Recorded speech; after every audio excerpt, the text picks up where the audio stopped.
Olá, sejam bem-vindos ao meu canal no YouTube. Constituição Federal de 88 é o que nós estamos tratando, ponto a ponto. Estamos no artigo 95, parágrafo único. Professor Leonardo Saraiva é este que vos fala.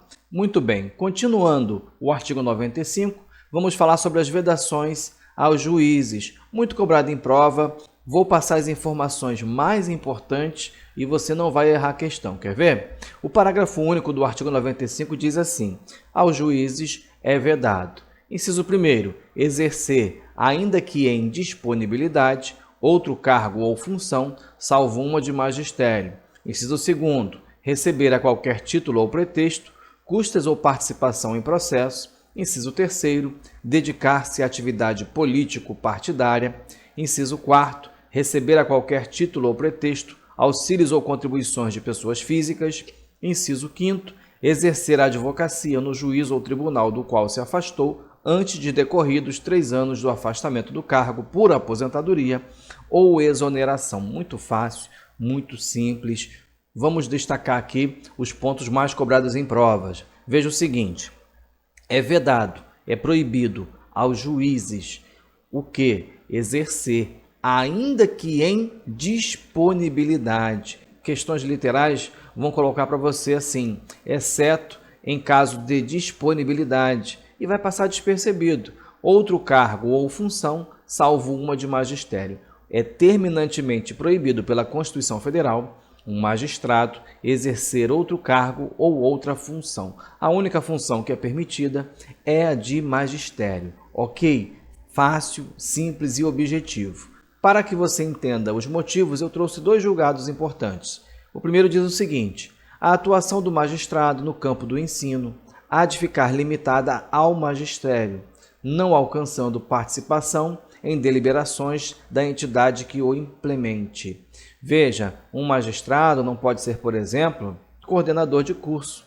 E a intenção do texto é justamente o que diz o segundo julgado. Veja o que ele fala: as vedações formais impostas constitucionalmente aos magistrados objetivam, de um lado, proteger o próprio poder judiciário, de modo que seus integrantes sejam dotados de condições de total independência e, de outra, garantir que os juízes dediquem-se integralmente às funções inerentes ao cargo, proibindo que a dispersão com outras atividades deixe em menor valia e cuidado o desempenho da atividade jurisdicional, que é a função essencial do Estado e direito fundamental do jurisdicionado. O artigo 95, parágrafo único, inciso 1º, da Constituição da República, vinculou-se a uma proibição geral de acumulação do cargo de juiz com qualquer outro, de qualquer natureza ou feição, salvo uma de magistério. Esse julgado já não é tão recente quanto o primeiro, mas ele é bem instrutivo e explica de forma precisa o que você precisa entender sobre os motivos para esta vedação. O inciso 2º não é tão cobrado em prova, porque ele é de fácil dedução. É vedado aos juízes receber a qualquer título ou pretexto custas ou participação em processo. Na hora da sua prova, preste atenção. Geralmente o aluno erra questões simples assim, porque muitas das vezes a questão quer saber a resposta incorreta. E é vedado ao juiz? Sim, é vedado ao juiz receber a qualquer título ou pretexto custas ou participação em processo. Imagine se fosse permitido, não é verdade? Não haveria nenhum tipo de confiança em magistrados. Também há um julgado, e ele é interessante porque vai tirar uma dúvida sobre os juízes de paz. Diz assim: os juízes de paz integram o Poder Judiciário e a eles se impõe a vedação prevista no artigo 96, parágrafo único, inciso 2º da Constituição, a qual proíbe a percepção a qualquer título ou pretexto de custas ou participação em processo pelos membros do Judiciário. Juízes de paz integram o Poder Judiciário e para eles também, para os juízes de paz, é necessária a observância destas proibições, tá? O inciso 3º, dedicar-se à atividade política partidária. Um juiz, em hipótese nenhuma, pode ser candidato político. Um juiz, em hipótese nenhuma, pode subir um palanque para dar apoio a candidato político. Ah, professor, recentemente um juiz foi eleito governador. Não, nós vimos um ex-juiz ser eleito governador. Saindo da magistratura, não há empecilho nenhum. Eu também separei um julgado referente a esse inciso que diz o seguinte: no Brasil, os juízes e promotores exercem as atribuições de autoridade eleitoral. Perfeitamente natural que os magistrados, sendo os fiscais e árbitros das eleições, sejam impedidos de se candidatar aos pleitos.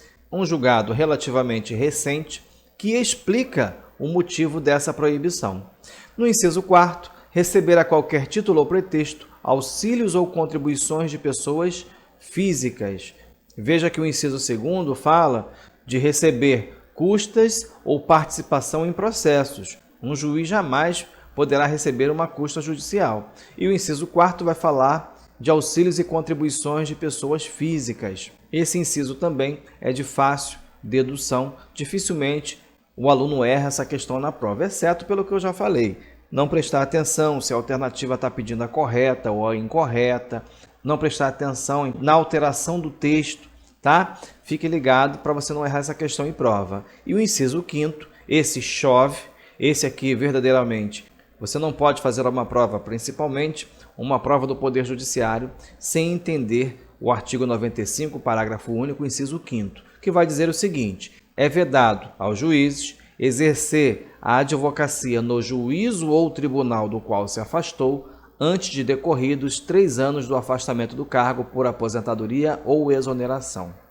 Leia, releia, grife, coloque e destaca texto aí na sua Constituição. Esse inciso chove nas perguntas de prova. E qual é a grande dúvida? Muitas das vezes a questão não vai trazer a literalidade do texto constitucional. Pode narrar para você um caso fictício. E aí você tem que saber identificar se a questão se enquadra ou não no que eu vou te explicar. Preste atenção. É vedado aos juízes, depois do afastamento do cargo, exercer a advocacia? Não, não é vedado. Tanto é que você vai ver diversos juízes aposentados que exercem a advocacia. Então, o que é vedado, professor? É vedado aos juízes, depois do afastamento do cargo, exercer a advocacia no juízo ou tribunal do qual se afastou. Veja que é um detalhe sutil, mas importante para a sua questão de prova. Um desembargador, por exemplo, poderá exercer a sua atividade no juízo de primeiro grau.